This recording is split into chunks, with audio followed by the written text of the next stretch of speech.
से पहले भी हमने देखा, तेलंगाना हो, केरल हो, तमिलनाडु हो, कर्नाटका हो, प्रधानमंत्री नरेंद्र मोदी लगातार जाते रहे। और दक्षिण भारत को जो भारतीय जनता पार्टी का इस बार खास जोर है, इसकी वजह भी यही है कि बीजेपी को लगता है कि इन राज्यों से पार्टी अपनी जो लोकसभा सीटें हैं उनमें खासा इजाफा कर सकती है, क्योंकि वहां के जो राजनीतिक दल हैं, चाहे वो तमिलनाडु में डीएमके हो या फिर कांग्रेस पार्टी हो, तेलंगाना में बीआरएस हो या बाकी जो दल हैं, वहाँ उनसे जनता निराश है और भारतीय जनता पार्टी की तरफ देख रही है। जिस तरह से तमाम राज्यों में समर्थन मिला था लोकसभा चुनाव में, इस बार दक्षिण भारत के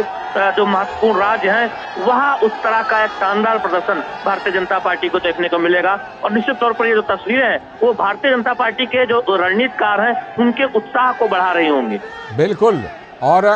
इस उत्साह को बढ़ाने में, इन चीजों को यहाँ तक लाने में जो उनके युवा अध्यक्ष हैं तमिलनाडु बीजेपी के अन्नामलाई, उनका बहुत बड़ा योगदान है शैलेंद्र। निश्चित तौर पर देखिए, जब से के अन्नामलाई तमिलनाडु के बीजेपी अध्यक्ष बने हैं तब से लगातार इस बात की चर्चा है। उन्होंने जो यात्रा निकाली उसमें बीजेपी के जो स्थानीय स्तर के जो कॉडर हैं, जो कार्यकर्ता हैं, वो बहुत तरह वहाँ सबको पता है कि जीतने पर मुख्यमंत्री कौन होता है, पार्टी अध्यक्ष कौन होता है, पार्टी किसके हाथों में है। आप अगर बाकी राज्यों में अगर देखें तो वंशवादी पार्टियों के कुछ परिवार के नेता दरअसल विपक्षी दलों में एक तरह से पूरी पार्टी को नियंत्रित करते हैं। तो इस मुद्दे को बीजेपी बहुत जोर शोर से उठा रही है, चाहे वो तमिलनाडु हो या फिर तेलंगाना हो। दूसरी बात यह है कि करप्शन, भारतीय जनता पार्टी कहती है कि एक तरफ प्रधानमंत्री नरेंद्र मोदी की अगुवाई में सरकार है, पारदर्शी सरकार जिस पर कोई भी एक दाग नहीं है, जिससे एक मानक खड़ा किया है पारदर्शिता के मामले में। वहीं दूसरी तरफ ऐसी पार्टियां हैं जिन पर भ्रष्टाचार के तमाम गंभीर आरोप है उनके नेताओं पर। तो इस मुद्दे को बहुत बीजेपी उठा रही है दक्षिण भारत में भी, और ऐसे में बीजेपी को लगता है कि जनता भारतीय जनता पार्टी के मुद्दों पर बीजेपी के साथ खड़ी होगी। तो ये एक बहुत महत्वपूर्ण एक तरह से देखे रणनीति है। लेकिन सबसे महत्वपूर्ण बात है कि बीजेपी ये जानती है कि प्रधानमंत्री नरेंद्र मोदी के रूप में उसके पास एक ऐसा चेहरा है जो दुनिया का सबसे लोकप्रिय नेता है, और साथ ही साथ दक्षिण भारत में भी जो उनकी लोकप्रियता है वो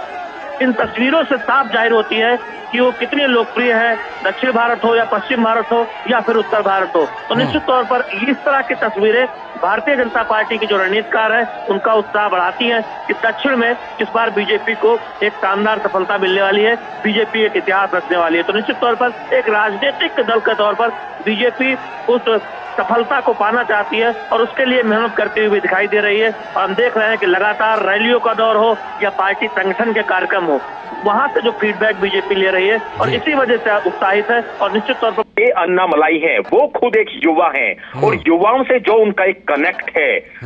वो सबसे ज्यादा भारतीय जनता पार्टी को मजबूती देता है। प्रधानमंत्री नरेंद्र मोदी खुद युवाओं से कनेक्ट करते हैं,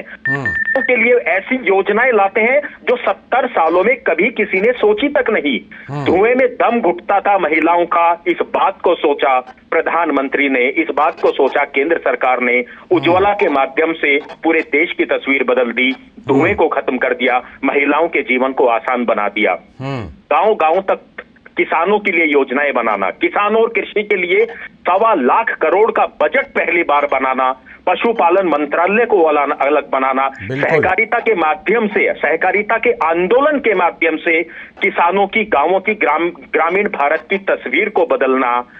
ये वो चीजें हैं। देखिए, सहकारिता के बारे में कहते थे कि सहकारिता आंदोलन का सपना तो भारत ने आजादी के पहले से देखा था, लेकिन वो 70 सालों में पूरा नहीं हुआ, पिछले 5 सालों में पूरा होता हुआ कैसे दिखाई दिया,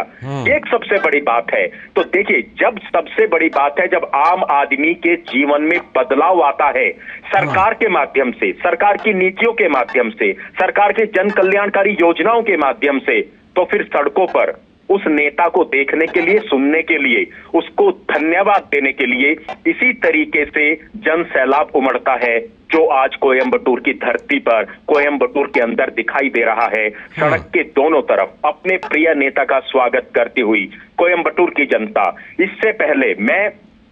तेलंगाना के अंदर था 2 दिन पहले, वहां एक मल्काजगिरी में रोड शो हुआ था, लालचंद्र